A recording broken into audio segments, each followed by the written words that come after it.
지금 우리는 예수님께서 십자가에 고난당하신 사순절 막바지를 달리고 있습니다. 예수님께서 고난당하신 이 사순절, 우리는 그냥 연례적인 행사로 그친다면 더 이상의 십자가의 고난이 우리의 생애에 의미가 없는 것입니다.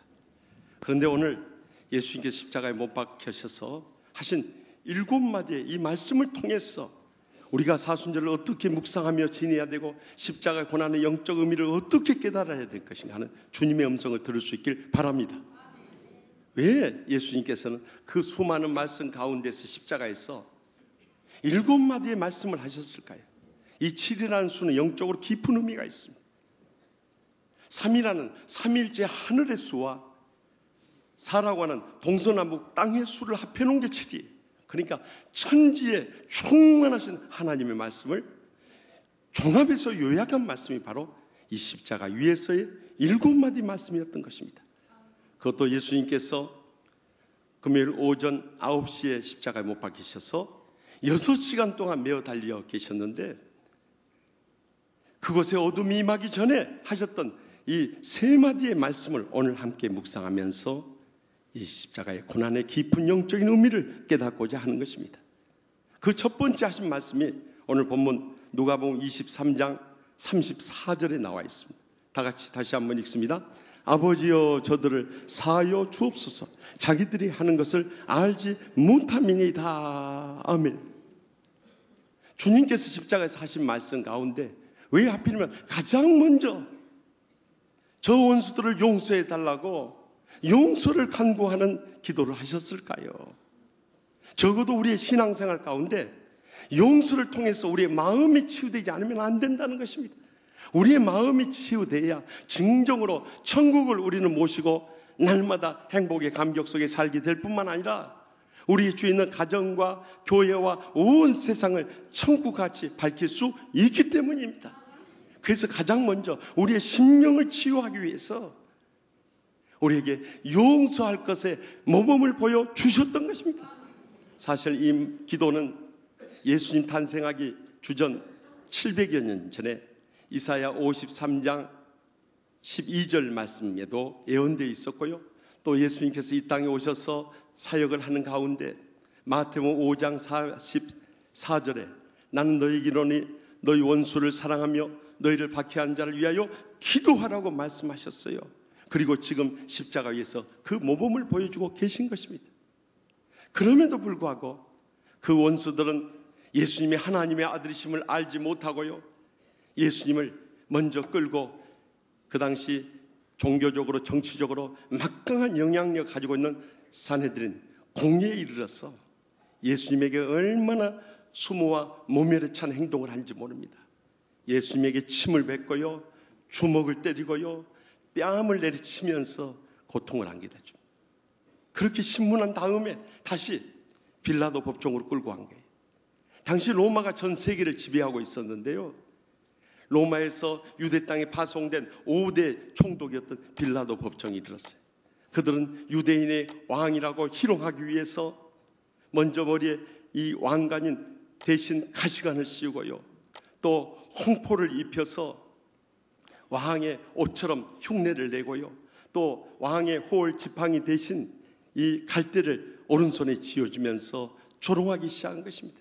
그리고 그 당시 밀란을 일으켰던 사형수인 바나바 대신에 예수님을 십자가에 못 박도록 사형 선고를 한 거예요.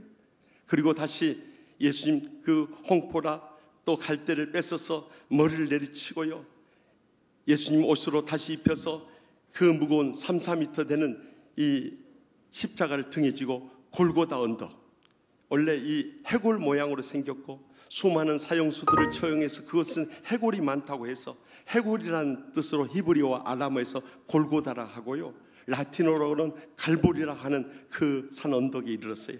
예수님을 십자가 위에 눕혀놓고요, 이것은 1972년 A.W. 토마슨이라고 하는 사람의 고증에 의해서 만들어진 못인데요, 이렇게 큰 쇠못을 가지고 예수님의 손목과 발목에 해머로 인정사정 없이 내리친 겁니다. 그리고 예수님을 십자가에 걸어둔 채로 세워서 달려있게 한 거예요.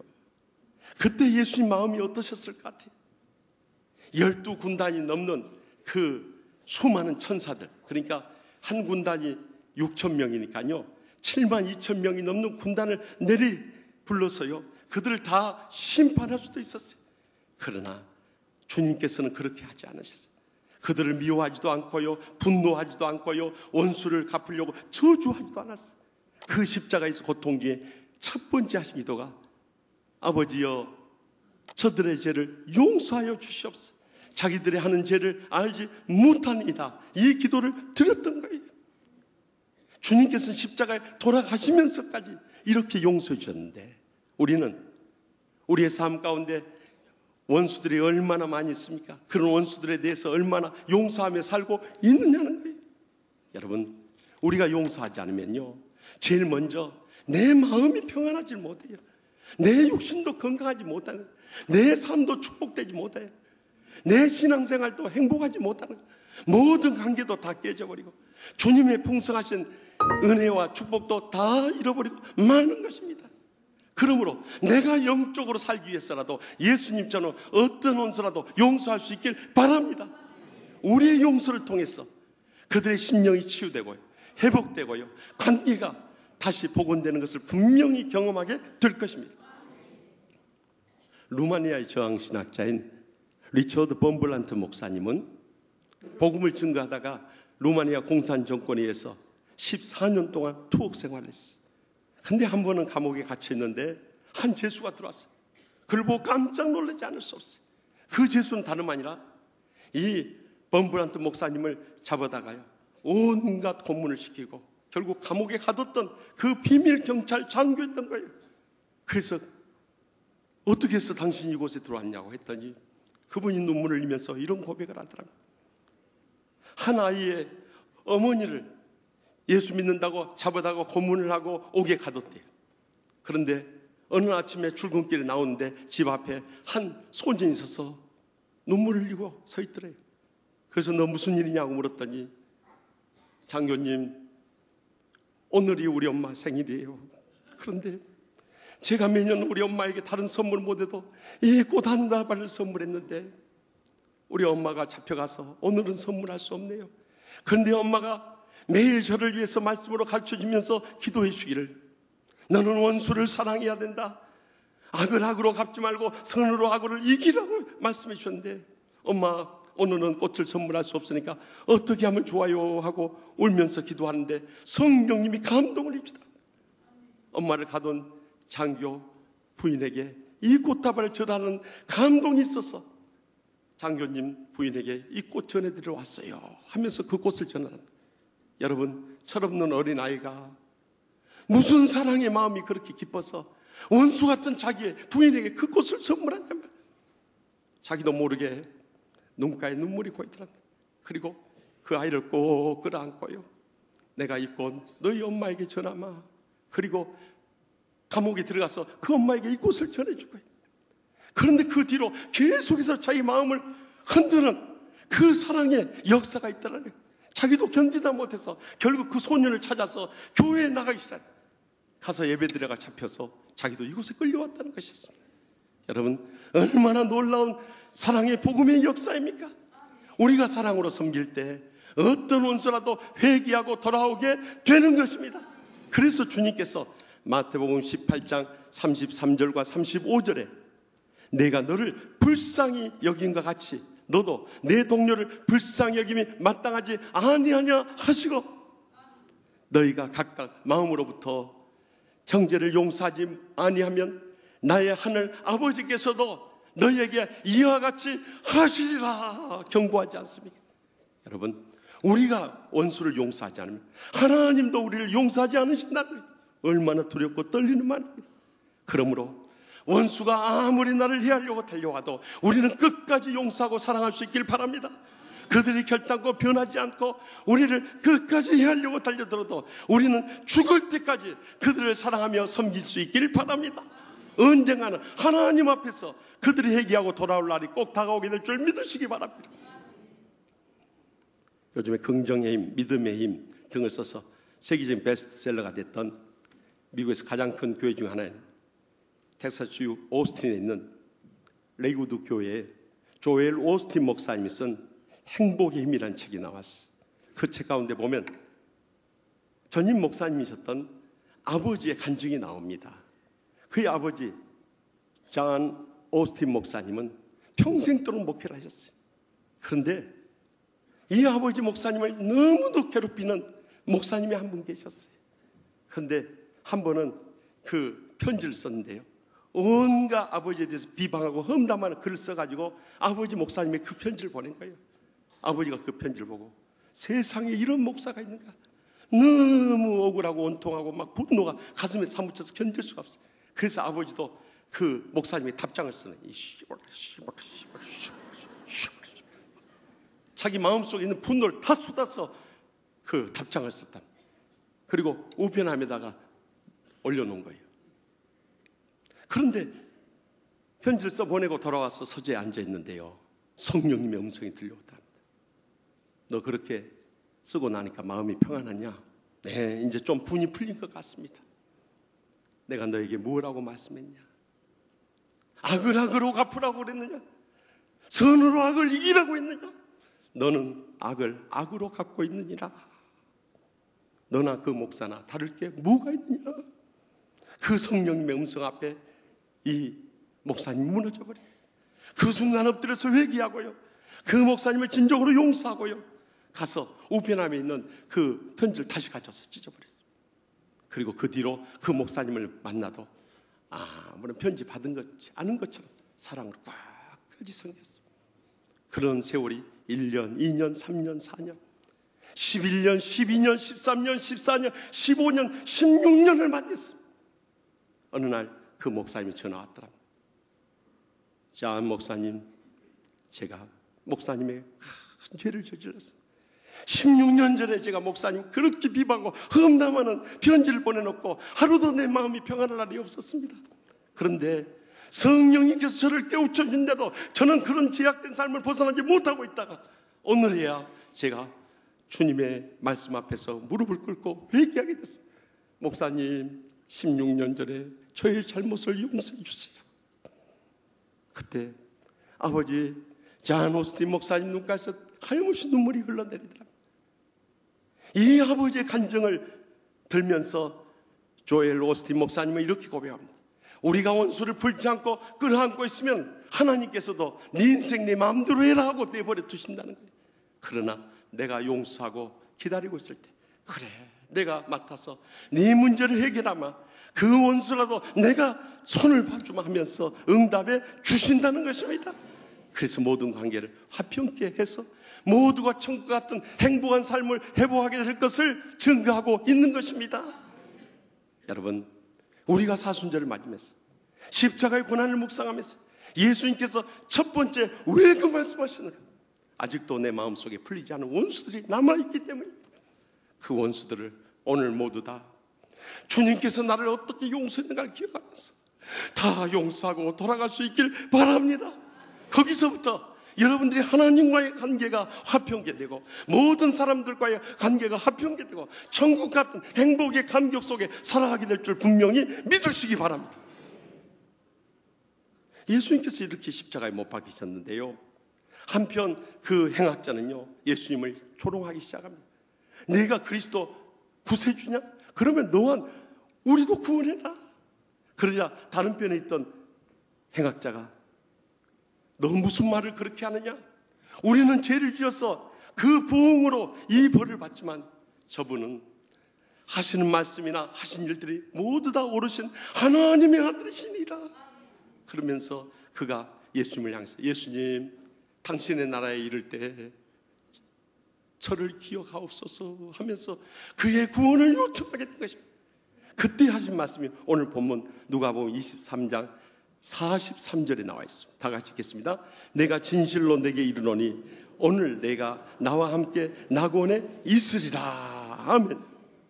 여러분, 예수님께서 십자가에서 왜 두 번째로 이 말씀하셨을까요? 우리가 치유받고 회복되고 천국의 감격을 되찾은 다음에 가장 먼저 해야 할 것은 죽어가는 영혼을 살리는 일이라는 것입니다. 세상의 어떤 헌신과 봉사와 충성 가운데서 가장 주님께서 기뻐 받으시고 가장 의미있고 복된 일이고 영원히 기억될 일은 바로 영혼을 살리는 일이기 때문에 주님께서 이것을 강조하신 것입니다. 그것도 주님께서 말씀하실 때 항상 내가 진실로 너에게 이르노니 또는 내가 진실로 너에게 이르노니 하신 것은요, 강조하실 때 썼던 말씀이에요. 헬라 원어성에 보면 아멘, 아멘, 아멘 하고 기록. 실제로 우리가 아멘 할 때 우리는 아멘 그렇게 하지 않습니까? 헬라 원어대로 하면 액센트 뒤에 있습니다. 다 같이 한번 따라서 아멘 그렇게 하셔야 돼요. 그렇게 주님께서 강조하신 말씀이라는 거예요. 그것도 내와 함께 나와 함께 낙원에 있으리라. 이 낙원이라는 것은 헬라 원어성에 보면 파라데이소라는 곳인데 그것은 죽은 자가 부활을 기다리는 곳을 낙원이라고 했던 것입니다. 오늘날로 말하면 천국에 이르게 되리라고 약속하신 것입니다.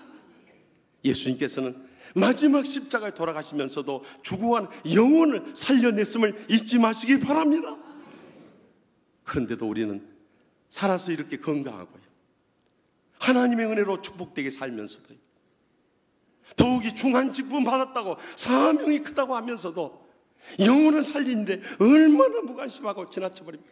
그러니까 우리 주위에 수많은 영혼들이 예수 그리스도의 복음을 듣지도 못하고 죽어가는 영혼들이 얼마나 많냐 말이에요.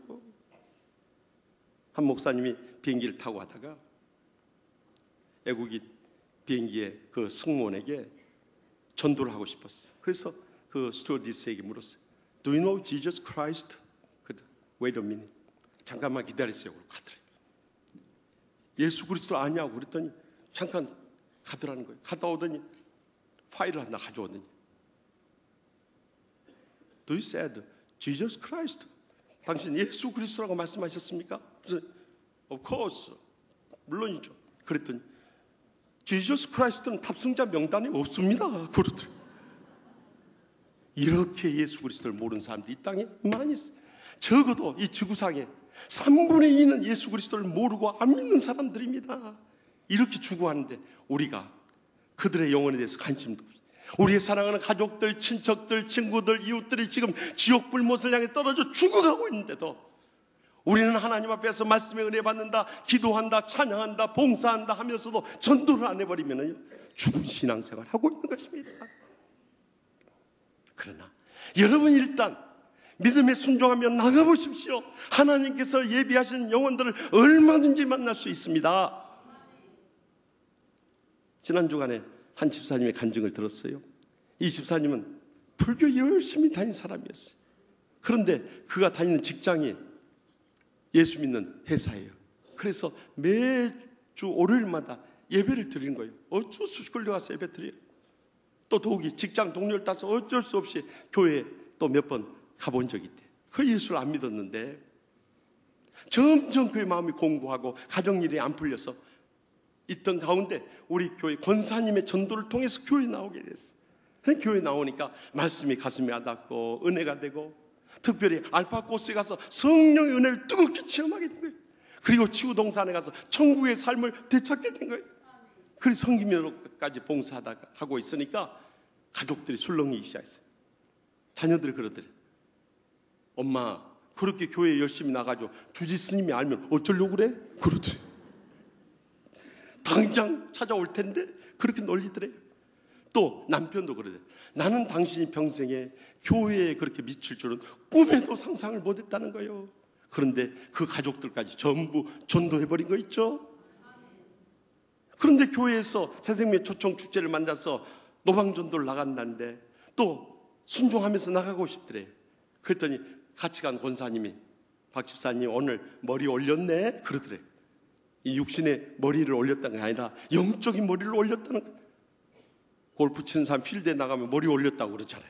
그 머리 올렸네 그러면서 축하해주더래. 그런데 딱 나갔는데 아주머니 몇 사람이 지나가더래.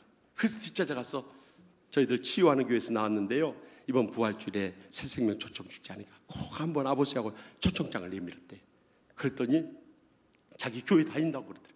그래서 어느 교회 다니냐니까 저기 봉천동에 있는 교회 다니는데 여기 이사 온 지 3개월 됐는데 아직 교회 못 찾았다고 그러더래. 그러면 우리 교회 꼭 한번 와보라고 그래야죠. 지난주에 못 나오고 이번 주에 나온다고 그랬는데 오늘 왔는지 모르겠어요. 여러분, 전도하러 나가보세요. 틀림없이 영혼을 만납니다. 주님께서 예비한 신자들이 기다리고 있는 것입니다. 그래서 주님께서 디모데후서 4장 2절에 너는 말씀을 전파하라. 때를 얻든지 못 얻든지 항상 힘쓰라.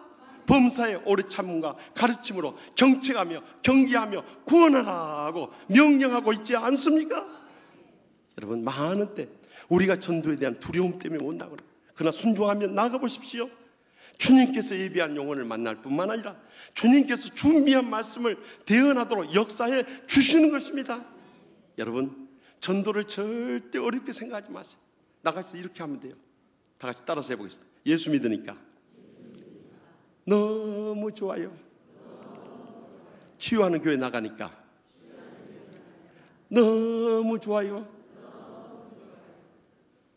우리 교회 목사님도, 장로님도, 권사님도, 집사님도, 성도님들도 너무 좋아요. 그러니까 이번 부활주일에 그것도 따라서 하셔야 돼요. 새생명 초청축제 때 꼭 한 번만 나와보세요. 어려워요, 쉬워요? 진짜 그럴 것이죠. 하면 됩니다, 여러분. 지난 주간에는 부천에 있는 번성하는 교회 부흥성에 인도하러 갔어요. 그곳은 윤영배 목사님, 부천노회 노회장 역임하신 목사님, 아주 신실한 목사님 목회하시고, 또 그 교회 선임 장로님은 전국 남선교회 연합회 정경회장이신 이덕선 장로님이 그 교회에서 봉사하고 계셨어요.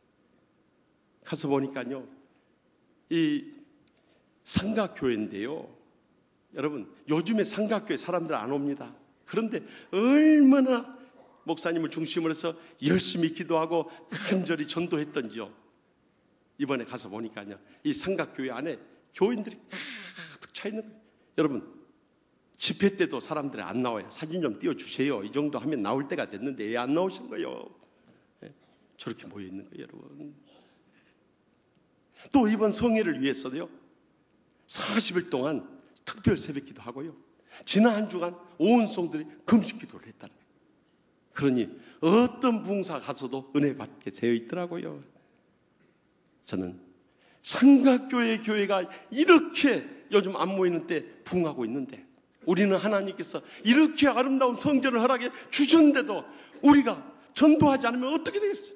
그것도 하나님의 영광스러운 장로, 권사, 집사 돼서 이 전도하지 않는다면 어떻게 되겠어요? 정말 우리가 부활의 생명을 가지고 있는 분들입니까? 어떻게 복음을 전하지 않을 수 있겠느냐는 거예요. 여러분, 예수님께서 십자가에서 이 두 번째 왜 영혼에 대한 구원을 강조하셨는가를 기억하면서 이제라도 우리가 전도에 힘쓸 수 있길 바랍니다. 죽어가는 영혼을 살려낼 수 있길 바랍니다. 우리의 사랑하는 가족들부터 시작해서 친척들, 친구들, 이웃들까지 이번 새생명 초청축제 강권에서 모시고 나올 수 있길 바랍니다. 그럴 때 우리는 그 은혜보다도 은혜롭고 감격적이고 행복이 넘치는 그런 부활주일 맞이하게 될 줄 확실히 믿습니다. 이처럼 예수님께서 온 천하보다 귀한 영혼을 살려내신 다음에 그 다음에 하신 말씀이 요한복음 19장 26절에서 27절에 나옵니다. 다 같이 읽겠습니다. 여자여 보소서, 아들이니다. 보라, 내 어머니니라. 예수님께서 왜 십자가 돌아가시면서 사랑하는 어머니를 떠올렸을까요? 적어도 우리가 구원받았을 때 교회에서 신앙생활하고 주일하기 이전에 있어서 먼저 우리의 가정을 돌이켜봐야 한다는 것을 깨우쳐주고 있는 음성을 세 번째로 들을 수 있길 바랍니다.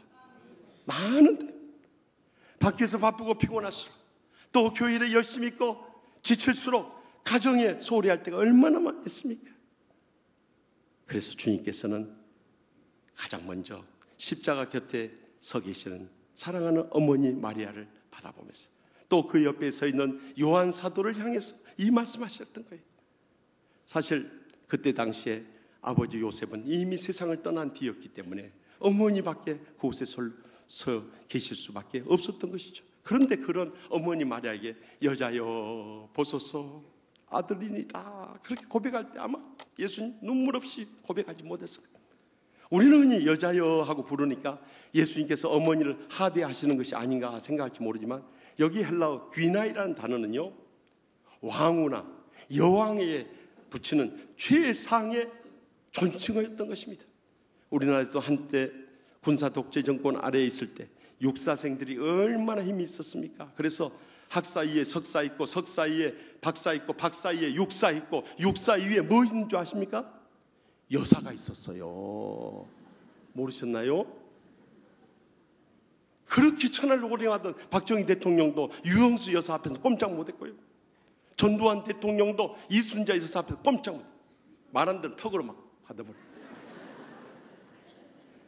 노태우 대통령도 김옥숙 여사 앞에서 꼼짝 못했다는 거예요. 알고 보니까 여사가 최고대요. 그런데 그런 어머니에게 여자여 보소서 내 아들이라 말씀하신 다음에요, 보라 내 어머니라 하고 그 옆에 있는 요한에게 부탁을 합니다. 여기 어머니라는 단어가 헬라어 원어성에 메테르라는 단어를 쓰고 있는데 친어머니라는 거예요. 너의 친어머니처럼 잘 부탁한다는 예수님의 마지막 요성의 음성이 거기에 담겨져 있었던 거예요. 실제로 요한 사도는 예수님을 어머니를 모셔다가 평생을 섬겼어요. 그가 에베소 교회에서 생애의 마지막 마무리할 때까지 마리아를 친어머니처럼 정성을 다해 효도했다는 거예요. 우리도 우리 주에 늙고 병든 육신을 안고 살아가는 연로하신 부영모매님들 친어머니처럼 잘 모실 수 있기를 바랍니다. 오늘 일부 예배 끝나고 나서 참 제가 감동을 받은 것은 한 젊은 권사님이 이 연로하신 이 권사님, 집사님들을 모시는 이 목장을 섬기고 있는데 저기 멀리 서대문에서 그 권 집사님을 모시고 오는 거예요. 한 8순이 다 되어 보이세요. 아주 늙고 병든 60만 남아있는 그 집사님을 얼마나 사랑으로 섬겼던지요. 그분이 매줄 빠지지 않고 서대문에서 오시는데 몸이 불편해서 고통 가운데 걷기가 힘들어요. 그런데 오늘 오셔서 한 말, 목사님 제가 한 주간 지내면서 교회에 나오는 것이 유일한 낙입니다. 그런데 저는 교회에 안 나오면 못 삽니다. 그래서 교회에 나오기 위해서 매일 진통제 먹고 옵니다. 그 얘기를 제 가슴이 뭉클하면 눈물이 쏟아집니다. 그래서 집사님 제가 도와드릴 거 없고 기도해드리겠습니다. 같이 기도합시다. 기도 안 돼요. 얼마나 제 가슴이 뜨거워지. 여러분 우리 주위에 다들 우리 부모님들 또 연로하신 부영모매님들 다 늙고 병든 육신을 안고 저렇게 간절한 마음으로 자식들을 위해서 신앙생활을 하고 계세요. 그런데 우리 자식들은 그 부모 심정 헤아리지 못하고 부모님께 호도하지 못하고 자기에 맡겨진 일에 충실하지 못하니 얼마나 부끄러운 신앙생활을 하고 있느냐는 거예요. 한 어머니는요, 자식이 얼마나 속을 썩이고 공부를 안 하든지요, 한 번은 아들한테 삼행시를 적어줬답니다. 어머니라는 이 세 글자로 삼행시를 적었는데 한번 운 한번 떼어보시겠어요? 어머니가 네 성적표를 보았더니 머리를 쓰다듬으면서 하고 싶은 말이 네 몇 대 맞을래? 얼마나 속이 쓰리면 그러겠어요. 여러분 우리 부모님들의 일생 우리를 위해서 희생하시고요 고생하신 걸 생각한다면 이제 남은 여생이라도 마음 평안하게 모시고 효도해야 되지 않겠습니까? 작년 12월 29일 하나님의 부르심을 받은 신바람 전도사 고 황수관 장로님이 살아생전에 마지막으로 작년 11월 22일 모 TV에 나와서 강의하신 내용이 이별에 대한 강의였어요. 그 강의에서 마지막 어머니의 간증을 남기셨어요. 1945년 일본 히로시마에서 살고 있을 때 미국의 폭격에 의해서 원자폭탄이 떨어지는데 아침 식사를 하다가 그 폭발 소리를 듣게 되었대. 아버지가 밥상을 걷어치우고 튀어나가면서 당신 빨리 따라 나와 하면서 혼자 튀어나갔대. 그런데 그때 황 장로님은 어머니 뱃속에 9개월이었고 큰 누나 4살이었고 둘째 누나 2살이었는데요. 어머니가 임신 9개월에 무거운 이 몸을 이끌고 딸 둘을 등에 엎쳐지고 뒤따라 나오시더래요. 그 모습을 보면서 아버지가 후에 크게 회개하면서 전쟁터에 자식을 버리는 아버지는 있었지만 자식을 버리는 어머니는 없더라. 이제라도 다음에 그런 일이 있으면 내가 꼭 그때는 저 자식 위해서 내 목숨 던지마 그러시더래요. 그런데 한국에 돌아온 후에 5살 때 6.25 전쟁이 터졌대요. 피난을 갔는데 미군기에 막 폭격이 쏟아진데 아버지는 그때 그 순간 이 짐 수레를 쥐고 있다가 그 지게를 쥐고 있다가 수레 밑으로 혼자 그냥 머리 쳐박으면서 그리고 폭격이 지나간 다음에 너희들 어딨냐 하고 둘러봤더니 어머니는 이고 가던 짐보따를 제끼고 그 3남의 자식을 품에 안고 쓰러져 계시더래요. 그러면서 저희 어머니 없으면 자기는 못 살았더라. 돌대 홍역에 걸려서 약도 못 쓰고 죽어가는데 아버지는 이놈의 자식이 불효 자식이다, 부모보다 먼저 가는 자식이 어딨나 하면서 빨리 말아서 버리게 아들 주라고. 근데 거의 죽어가는데 이 어머니는 그 마지막 순간까지 눈물로 기도하다. 하나님 아버지, 우리 아들 좀 살려주세요. 눈물로 기도. 홍에 걸려서 막 이 얼굴에 피고름이 터져 있는데 마지막으로 작별이라 하듯이 이 얼굴을 싹 핥는데요. 그 피고름을 핥는데 그때 얼굴이 생기가 돌면서 황 장로님이 살아난다는 거예요. 저는 어머니의 사랑이 없이는 이 땅에 생존조차 못할 사람이었어요.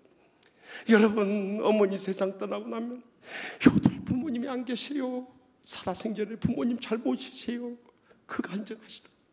결국 어머니 계시는 하늘나라로 떠나가 버렸네요. 사실 엊그제까지 건강했던 부모님들이 어느 날 갑자기 쓰러져 세상을 떠나. 그러니까 우리는 오늘이 마지막 날 정성을 다해 사지 않았어요. 제가 어제 이 말씀을 준비하다가 마음에 거의 다 걸리는 거예요. 내가 아무리 바쁘고 피곤해도 우리 어머니 한 번이라도 찾아뵙겠다. 그래서 결혼식 주례하고 어머니 댁 찾아갔어요.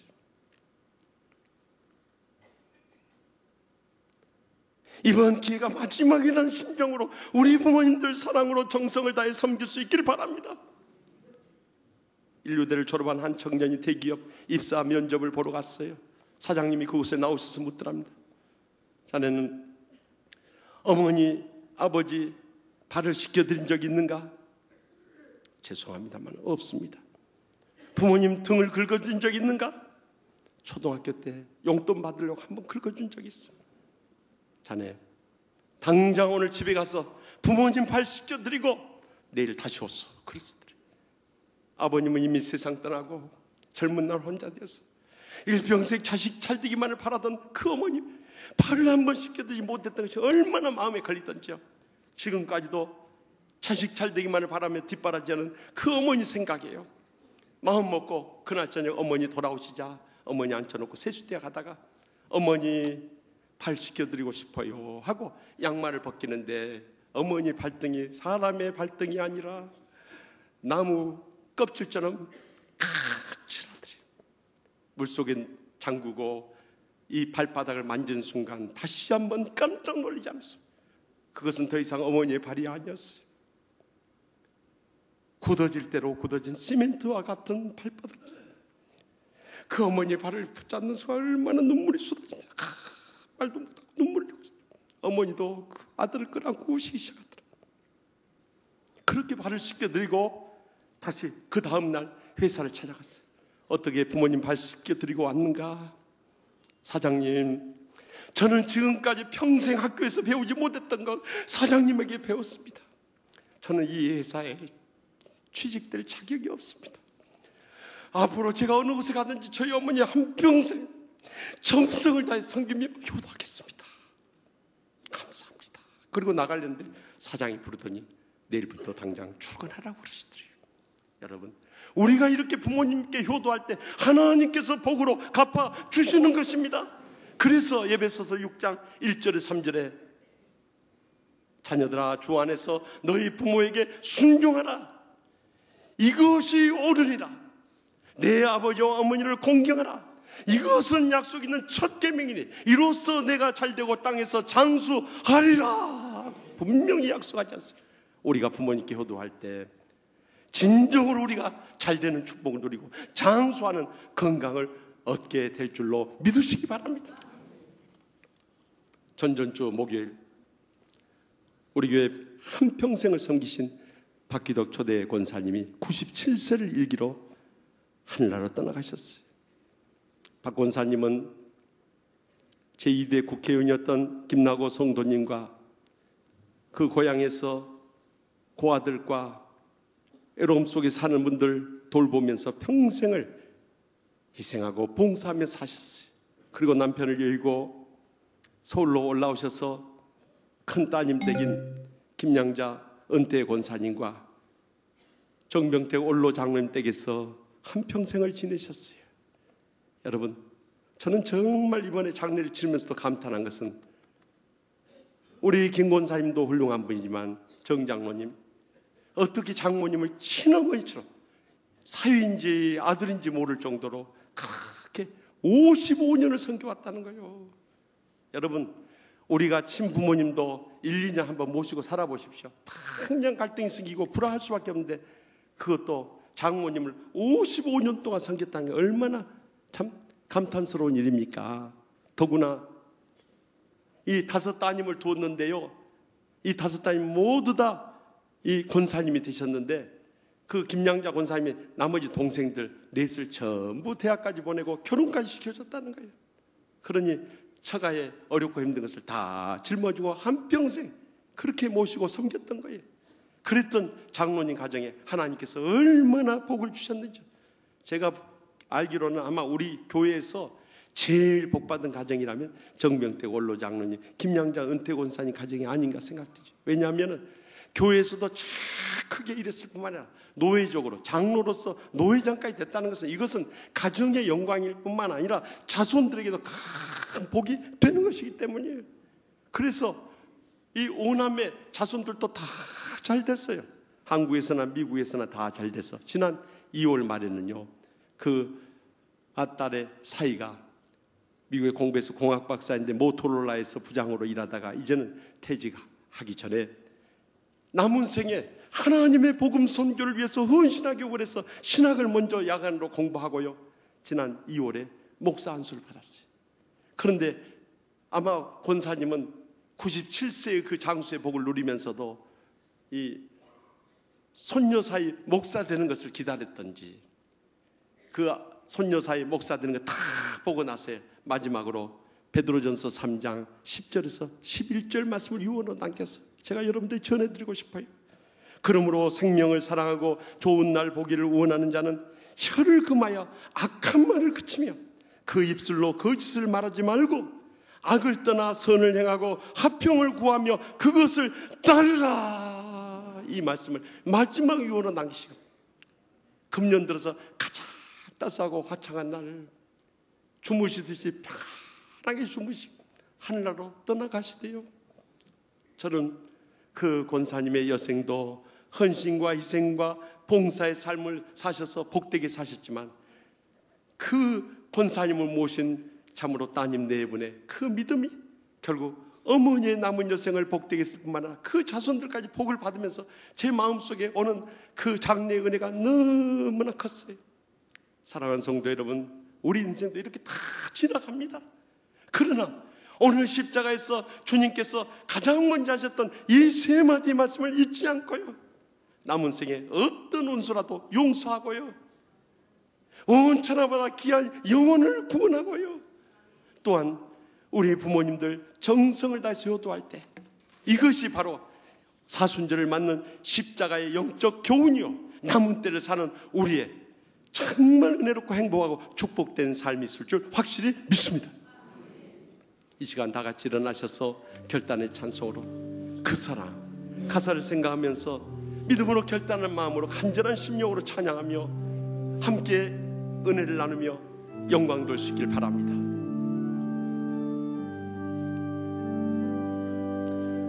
아버지 사랑 내가 노래해, 아버지 은혜 내가 노래해, 그 사랑 변함없으시 거짓 없으시 성실하신 그 사랑 산 갈대를 꺾이지 않으시며 꺼져가는 등불 끄지 않는 그 사랑 변함없으신 거짓없으신 신실하신 그 사랑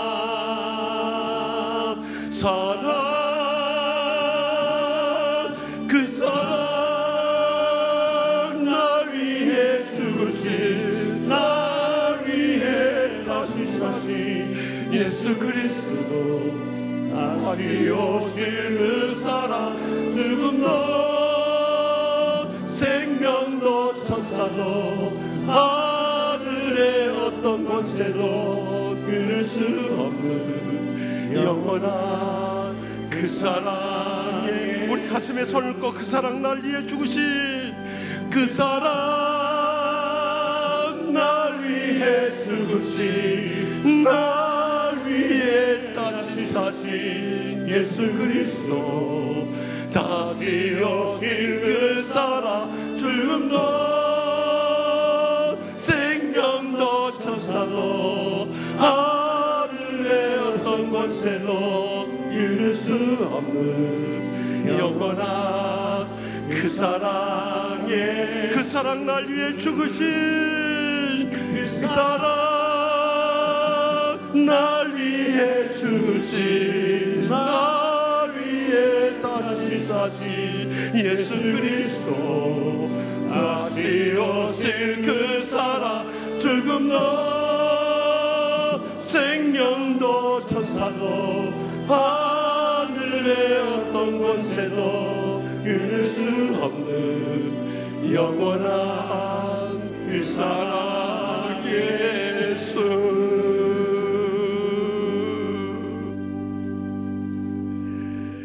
저에게 영원한 십자가의 사랑을 베풀으시는 하나님 아버지, 그 십자가의 사랑을 가슴속 깊이 느낄 때마다 눈물이 앞을 가리우고 지난날 죄악의 삶을 동해 잡아가지 않을 수 없습니다. 하나님 아버지, 우리 인생도 금방 지나갈 텐데 예수님 십자가에서 마지막으로 하셨던 그 처음에 세 마디 말씀처럼 이제는 저희가 어떤 원수라도 용서하게 하여 주시옵소서. 죽어가는 영혼부터 살려내게 하여 주시옵소서.